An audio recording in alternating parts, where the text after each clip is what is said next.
I want to take a couple minutes this morning to explain why I'm sharing all these video clips this week. It's probably something I should have done 5 years ago, but just didn't really want to.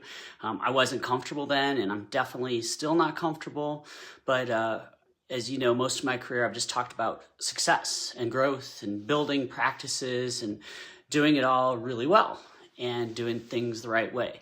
So that's my career for 24 years. But when everything fell apart 5 years ago, it just became incredibly difficult to talk about anything, to be honest.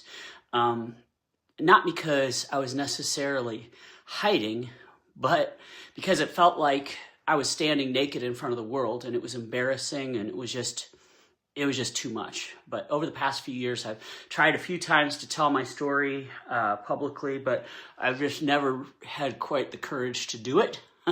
Until last month, Dr. Glenn Vo invited me out to his studio in Dallas to record his podcast, which was really fun.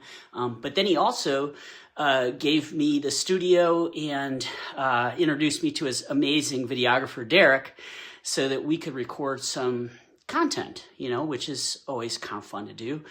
So the plan was really to work on videos for the Dubai Luxury Dental Retreat, the Foundation Dental Mastermind, and then Foundation Dental Transitions. And we did that. We spent a couple of hours filming, Brian and I, neither of whom love being on camera, with Nancy Lashley's kind of friendship and expert advice. She kind of guided us through it and got it done with us. But Derek behind the camera was just super professional and just an amazing guy. And it was a pleasure to have him in the room with us. But it was, I guess, the most comfortable I've ever been in front of a camera, which is saying something. But still, even after 2 hours, I hadn't told my story and was kind of avoiding it. Not intentionally necessarily, but at one point I was telling my story and actually skipped over the really bad part without really even realizing it until afterwards. And Nancy pointed out that I probably just wasn't ready to tell it yet. But ultimately, if I didn't tell it when I did, it may have never happened. So we were about to wrap things up and head to dinner, but I realized that I had the room, I had Derek on the camera. I had Nancy and Brian, my two good friends, in my corner.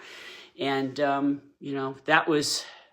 that was necessary to feel comfortable and actually do it. So I finally told the whole story. It wasn't fun, but at least it was honest. And so, again, that's why I'm sharing these short clips this week from that one 21-minute video. Every day this week, I'll share one in the morning and one in the evening with a link to the full story. You may never want to watch the full video, and that's completely fine. But if any of this stuff resonates, or if you know a dentist who feels overwhelmed or isolated or just, I guess, unsure of big decisions, then I hope this helps. It's not about sympathy, and it's not about playing the victim, and it never has been. It's really just about what can happen when you invest in things that you can't control. Even when everything looks safe, and historically speaking, these things have always gone well, always, up until the pandemic. There's just no guarantees. And in my case, it took a 1 in 100 year global health crisis for this to happen. And the lesson, however, it really applies to all of us in everything we do. So my commitment for the rest of my career is really simple. I want to help dentists make better decisions. With their practices, their careers, their lives, and, eventually transitions, because that is what kind of guarantees legacy and, kind of comfort for the rest of their lives after they're done practicing. So I'm grateful to Derek for capturing the story so thoughtfully. I'm super grateful to Sumit, who has done an incredible job of editing and enhancing the sound and the video and all that good stuff. I wouldn't be posting this if it hadn't been for his expert work. So thank you.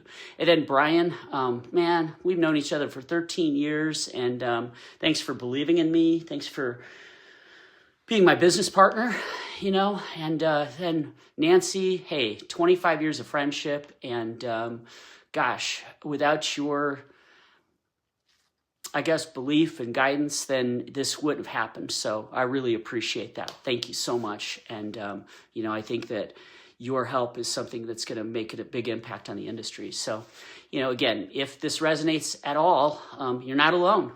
I mean, if telling my story helps any dentist feel less isolated or more willing to be vulnerable and to tell their own stories, then I think something positive will come of this. If, as an industry, more of us do this sort of thing, then I think we can finally move the needle. I've talked about it before, but since the first day of dental school, they told me dentistry has the highest substance abuse, divorce, and suicide rate of any profession. I don't know if it's still number one, but it's still way too high. And it's my commitment to do everything I can to improve the lives of dentists and to, keep people on the right track. So thanks for listening.